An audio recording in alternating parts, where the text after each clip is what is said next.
What's up YouTube, welcome to a new video. Should be a short and sweet one this one, but I just could not make a video of this car because it's just so freaking nice. Nice. Oh, just look at it. So it's only here for a tune. These customers actually purchased one of our complete OSPWarehouse cam kits and cam the engine themselves. So one of our complete kits from OSPWarehouse, which includes all of the gaskets, hardware, everything you need to cam your own LS engine. And we recommended for these guys the Crow 1247 grind because they wanted to keep the standard converter in the 4L60 that's in the car. So they've also got some Tremaniac CNC ported heads, which is bloody awesome. Should be a nice little combo, really cool little setup. So the LS and the 4L60 actually came out of I believe a WH Statesman, and they actually utilized a lot of the Dyno car inside as well, which I'll show you in a minute. But the conversion's done beautifully. Really well done conversion. Really nice pipes on it. Full AC, so it's completely air conditioned, all the berries. It'll just be a really nice little cruiser car. As I stated, stock converter in the 4L60. The 4L60's been rebuilt with like a shift kit and stuff, so it should be plenty up to the task of what this car is going to do. But obviously they didn't want a big converter, a big angry sort of street car. They really just wanted this thing to be a beautiful cruiser, which is exactly what it is. So I'll show you inside. The actual Statesman seats have been used and retrimmed to suit. So as you can see, they're just WH Statesman seats, but without the headrests. And you know, those seats are comfy as heck, work really well. Fully electric, so they're still electric. So all electric seats, how freaking awesome is that? They also even utilize the Statesman center console from basically the shifter back, and then have made their own front section for the center console. You can see that clock is actually from the Statesman as well. That's a Statesman clock. We've got the Statesman AC vents built into the center console. Yeah, I really can't explain how cool and how nice this car is. So I thought we didn't have a lot to do with it, obviously, apart from selling our cam kits, which make this whole process as easy as possible for anyone who buys them. And obviously our expertise in recommending them a camshaft that was going to suit what they wanted to do with the car, which we're obviously happy to do. If you want to shoot us an email, if you're having trouble deciding what cam you want, just let us know what your goals are, what car it's going in, what engine it is. Yeah, ultimately what your goals for the setup is, and we will be more than happy to recommend you a camshaft that's going to do well and achieve your goals. What a lovely car. So it's also been like rack and pinion converted up front. It's just, oh, it's the sort of thing dreams are made of. And it's the right color. It's even the onsong colors. Hey? Onsong colors. Beautiful. Love this car. So anyway, let's see what it can do.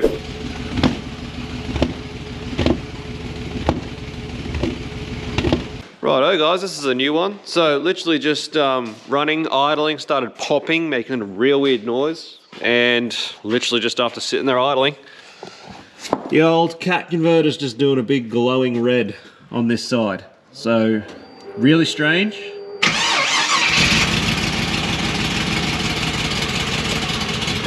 The other one's fine, the other side's not doing it.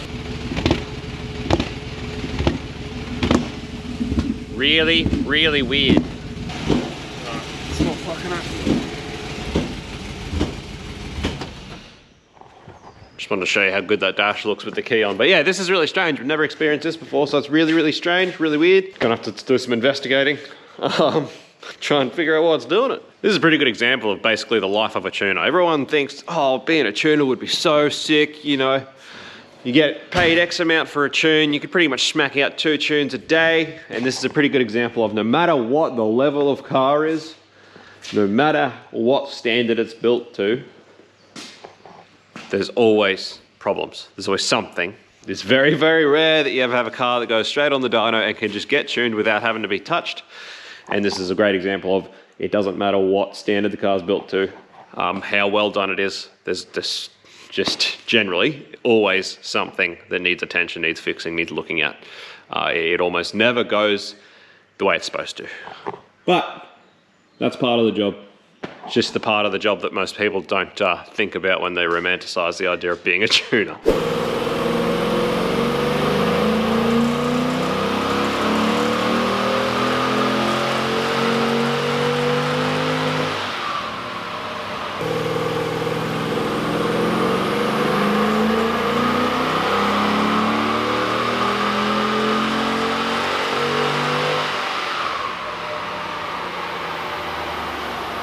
Righto guys, so we're blowing out a bit of spark, bit of ignition breakup. So we're just gonna pull the plugs and tighten the gaps up a bit, and we'll have a look at the dwell table. These aren't genuine coils, they are NGK. So we'll have a bit of a look, see if we can find some dwell data for NGK coils.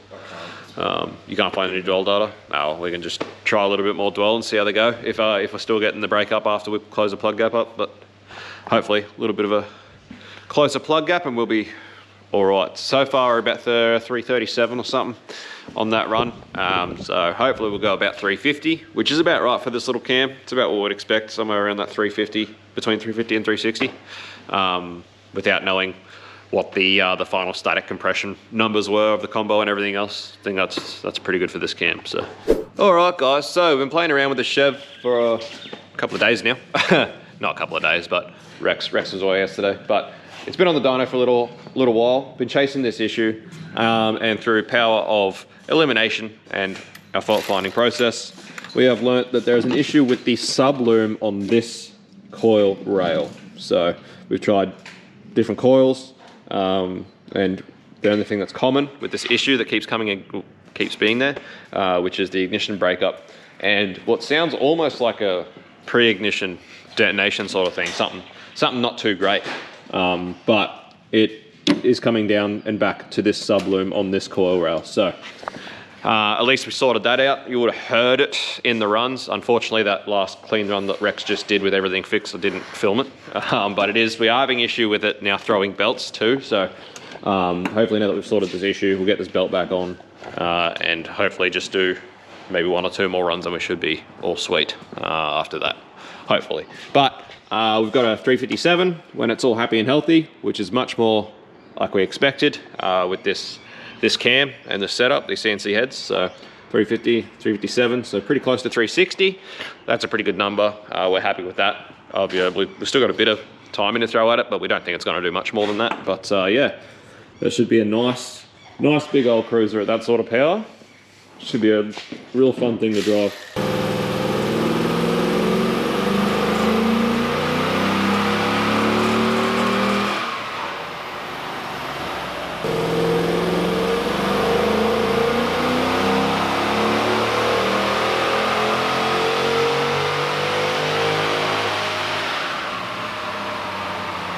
Rightio, boys and girls, that's a wrap on this beautiful car. 360 horsepower at the wheels.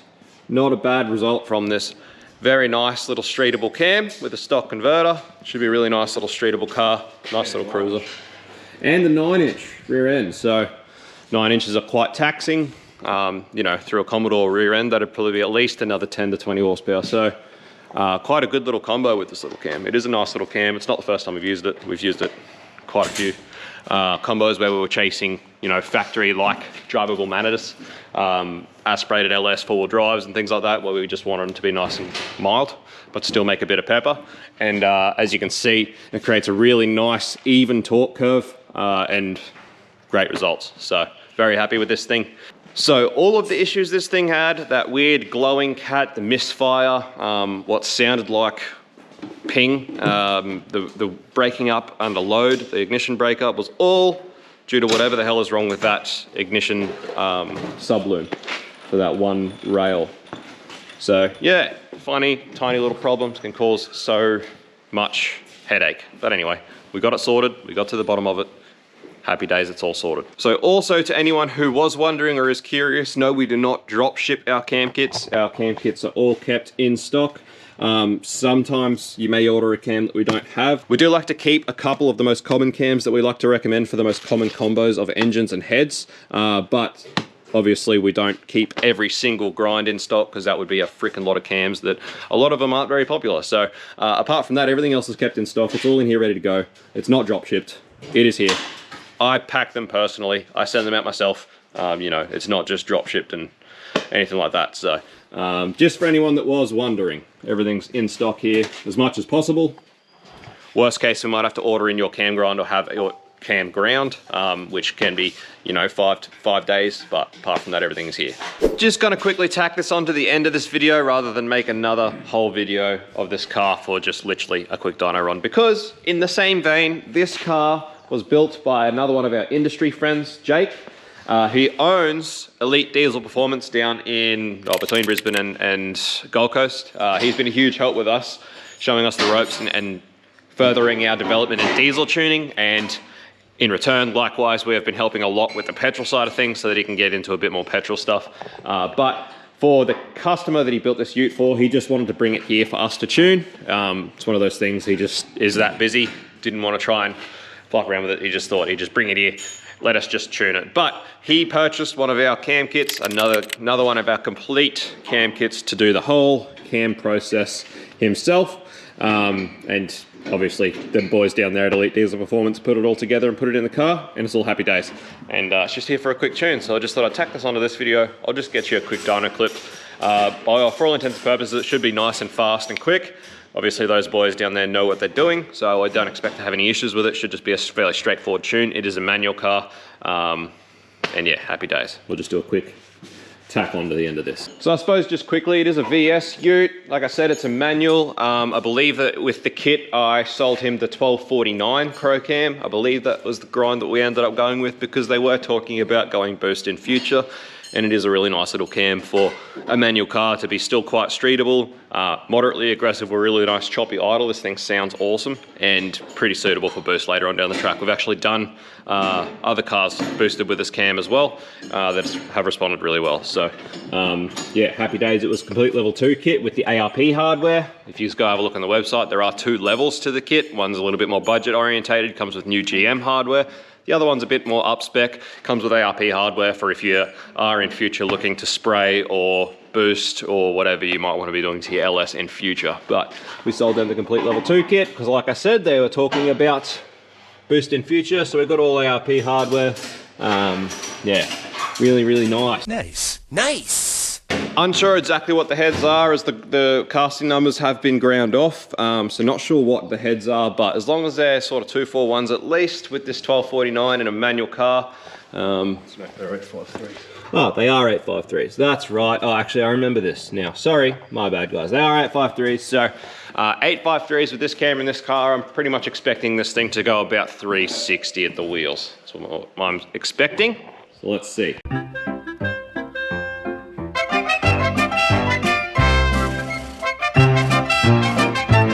Righto guys, the boys there at Elite Diesel sent us another radiator and fan, which I've mounted up. I've definitely made sure there is enough gap between the fan motor and the radiator this time. I have changed the steam setup a little bit. We ended up putting one of these sensor adapters in the top rad hose to run the steam port to, just because the way the boys had it drilled and tapped into the filler on the last radiator, I noticed that around where it was drilled and tapped was starting to crack, so I figured probably not worth trying to drill and tap the new one. Better off just putting one of these in and being done with it. So that's the new steam pipe setup, but this thing's ready for the dyno again now that it's got a complete cooling system once again. So ready to hit the dyno, see what this thing can do, but it just goes to show, guys, it's just always something. It is what it is. It's not a, like I always say to people, it's not a dig at anybody or any car or any build. It just is what it is. Every single freaking one of them will need something. Alrighty, so another thing that I'd forgotten about from the other day was the O2 sensors, we believe, were pinned the wrong bank to bank, which is a problem with the LSs because they do trim bank for bank. So if you've got your O2 sensors the wrong way around, the ECU is going to trim the wrong bank, the opposite bank to what it thinks it's trimming, which works out not much good. So anyway, hopefully that's it. We're right to tune this now.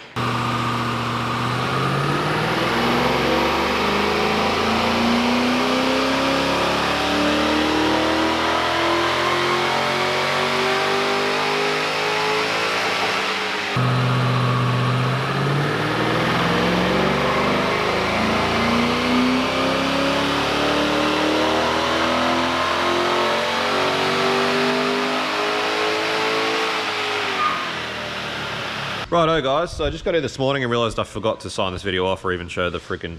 We ended up finishing on it pretty late and I had the young fella here, so... but this thing is just a freak. So it's got 853 heads on it, and we told Jake there at Elite Diesel when he bought it off to us, we were like, look, with the 853 heads, we're probably going to be lucky to see, you know, 360 to 370. These heads will just not flow much more. But one thing that I was always suspicious of is they are 853 heads, but see the way this pad has been skimmed? You know, that's not normal, that's not factory. So I did always have like a bit of suspicion that they weren't factory ports, but you can see there they are an 853 casting. They're definitely an 853 casting, but they're definitely not stock ports. And this thing's just a bit of a freak. So we ended up at 404, which for an LS swapped car, for an LS1 to make that sort of power is really decent in any case, but to do it in a swapped car is all, you know, we generally find that swapped cars, not LS factory cars, always just make a little bit less power. We put it down to just simple things like drive shaft angles, not being able to fit decent pipes, etc. You know, just little things like that just do add up. But for whatever reason, this thing is just a freak. It's a Fruit Loop, and it did make 405 horsepower at the wheels. So that's with the Crow 1249, which is a great little cam. And yeah, whatever these heads are, they definitely must have been tickled up. But either way, this thing ended up getting really good results. Everyone's super stoked. Everyone's real happy. It's a really, really good outcome, and that is the end of it. This thing's a bit of a freak, but anyway, the point of this whole video was to promote our cam packages, which you can buy from our web store if you want to cam your own vehicle. Both of these vehicles were cammed by the owners or by the people that built them using the kits that they bought from us.